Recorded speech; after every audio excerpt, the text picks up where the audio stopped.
Today's Christmas, so I thought it would be good to do a somewhat Christmas-inspired MTG Top 10, and given that red and green are Christmas colors, I thought it would be fun to look at what is probably Magic's Christmasiest mana costs. 1 red and 1 green. Cards with this cost tend to be pretty strong for the mana value because in order to consistently have 1 red and 1 green mana, you have to make some pretty big commitments in your mana base, frequently running a bunch of dual lands. In all, there are 56 cards with this mana value, and in this video we'll take a look at the 10 that have left the biggest impact on competitive Magic the Gathering. This video is sponsored by Card Kingdom. Use the links in the description to visit their store.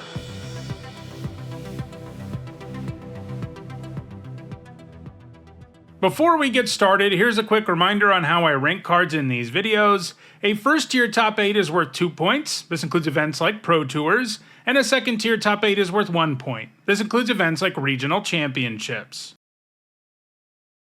At number 10, it's Bard class. It's an enchantment that makes it so that legendary creatures you control enter the battlefield with an additional +1/+1 counter. It also has the class subtype, which means you can level it up from its base form by paying a mana cost at sorcery speed.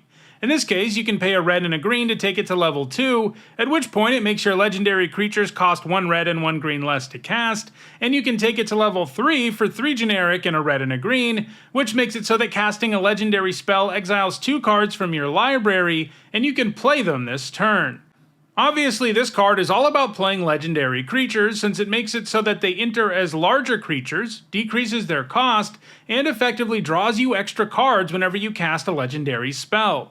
Since 2022, Bard class decks have been a factor in Pioneer, and as you'd expect they run lots of legendary creatures, as well as some payoffs like the Kamigawa Channel Lands and Mox Amber. These decks can just win with legendary creature aggro, but they can also win with some combo shenanigans, thanks to Burgi, who gives you mana when you cast spells, and if you run other legendary creatures that cost exactly a red and a green like Targnar and Hajar, not to mention the aforementioned Mox Amber, you can easily rip through your deck, gaining a bunch of mana along the way. While Bard class decks have never dominated Pioneer, they have been around in the format for 2 years at this point, so I think it's safe to say they aren't done putting up top 8s just yet. At number 9, it's Breakout, the newest card on the list. It's a sorcery that lets you look at your top 6 cards, then you reveal a creature from among them, and if it has mana value 2 or less, you can put it onto the battlefield, and it gains haste. If you don't do that, you put the creature into your hand. This is a really nice card selection spell. Digging 6 cards deep is a pretty solid deal for 2 mana, and this particular card selection spell can even add to the board, unlike most of them, since you can get a creature into play immediately if it's cheap enough, and it can even attack. While it's seen a bit of play in standard Gruul aggro decks, its successes have largely come in formats with larger card pools, where there are more powerful creatures that it feels great to put into play with Breakout. In Pioneer, this is often Burning Tree Emissary, which not only adds that body to the board, it also gives you back your mana. It's also played in Modern, where it can put Asmarano Martika Daisine Kuldakar into play, which is pretty insane for only 2 mana. In Legacy, it's seeing play in some Jund decks which have access to powerful 2-mana creatures like Dathi Voidwalker and Fiend Artisan. Being able to use the Fiend Artisan's ability the turn it comes down is especially great. Breakout is well positioned to continue to put up top 8s in multiple formats going forward, and it will almost certainly move higher on this list in the future. At number 8, it's Gruul Charm. Like all charms, it's an instant that gives you 3 choices. You can make creatures without flying, unable to block until end of turn, you can gain control of all permanents you own, or you can deal 3 damage to each creature with flying. While certainly more narrow than the other Gatecrash charms, which generally have one mode that always feels pretty good, something Gruul Charm doesn't really have, but it still has the big upside of flexibility, because it's good when your opponent doesn't have flyers, good when they do have flyers, and good when your opponent is intent on stealing your stuff. It's always been a sideboard card as a result of being fairly narrow, and it saw a bit of play in Standard, but it's been far more successful in Pioneer, where it's likely to continue to put up top 8s. At number 7, it's Simoon. The oldest card on the list, it's an instant that does 1 damage to each creature target opponent controls. Against the right deck, this can feel like a one-sided board sweeper, one that you can play at instant speed. Like Gruul Charm, it's largely been a sideboard card. Its points all came in standard between 2000 and 2002. This was a format where both Llanowar Elves and Birds of Paradise were legal, and even if you're just taking down one of those with Simoon, it feels pretty good. When you can deal with multiple powerful X1s, it feels even better. However, Simoon hasn't put up any top 8 since 2002. At number 6, it's Territorial Kavu. It's a 2/2 creature with power and toughness equal to the number of basic land types you control, and when it attacks, you get one of two options. You can discard a card and draw a card, or you can exile a card from a graveyard. In other words, this has the potential to be a 2-mana 5/5 that can hit on your opponent's graveyard and or dig you deeper into your deck. The Kavu is from Modern Horizons 2, so the only 60-card formats it's legal in are Modern, Legacy, and Vintage. In those formats, it isn't that hard for it to be a 4/4 on turn 2, and that combined with a nice attack trigger has led to it seeing a bit of play in Vintage and heavy play in Modern, where it helps spawn 5-color aggro decks. These decks got an extra shot in the arm with the printing of Leyline of the Guild Pact earlier this year. It can make all of your lands have all basic land types, and it can come down before the game even starts, which means it's even easier to unlock the Kavu's full potential, and you can do it for no mana at all. Territorial Kavu is likely to put up more top 8s in Modern in the future. At number 5, it's Brushfire Elemental. It's a 1/1 creature with haste. It can't be blocked by creatures with power 2 or less, and whenever a land enters under your control, it gets +2/+2 until end of turn. The starting stat line here is pretty bad, but if you can consistently trigger landfall even once a turn, it's going to be a formidable attacker, and it's always been played in decks that can trigger landfall more than once a turn. In those decks, this sometimes pretty much feels like a 2-mana 5/5. Most of its points came in standard between 2020 and 2021 in aggro decks that ran both Evolving Wilds and Fabled Passage. It also saw a bit of play in Modern, a format with access to a whole cycle of fetch lands, though it never caught on in the format in a big way, and it doesn't have any top 8 since 2021.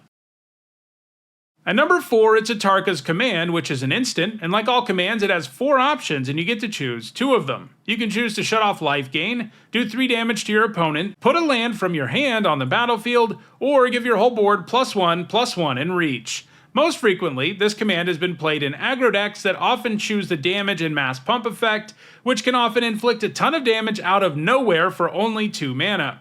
But it's great that you can also shut down pesky life gain effects that might save your opponent or ramp your mana in a pinch too.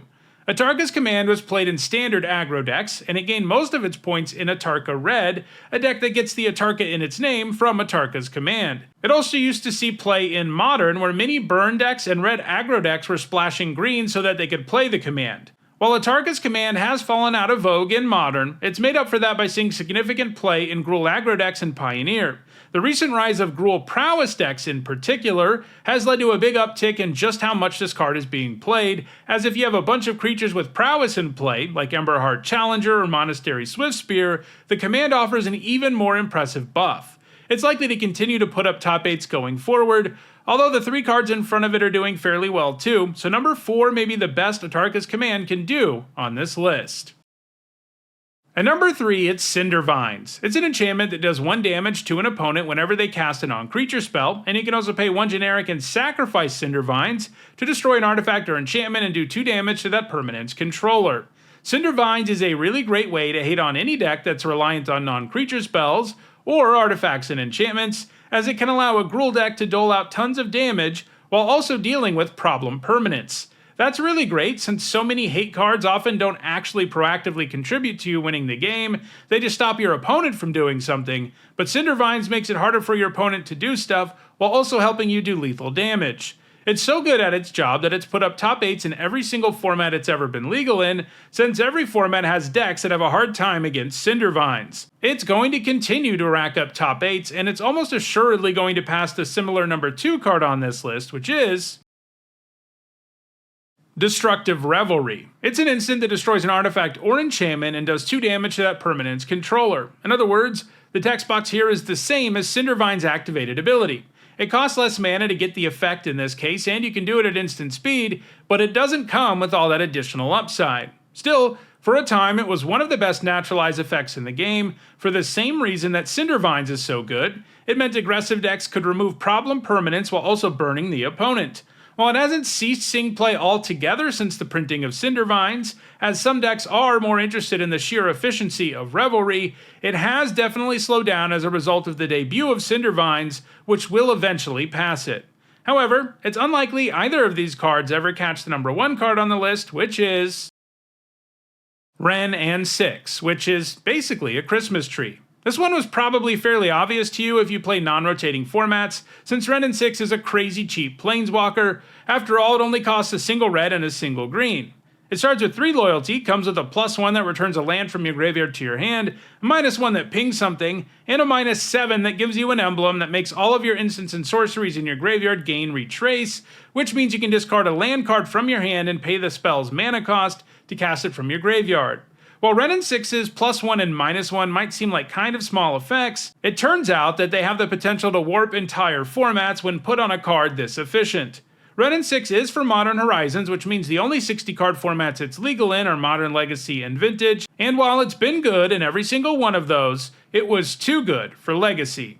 The +1 goes great with lands that destroy other lands, as it gives you the ability to up the loyalty while annihilating your opponent's mana base.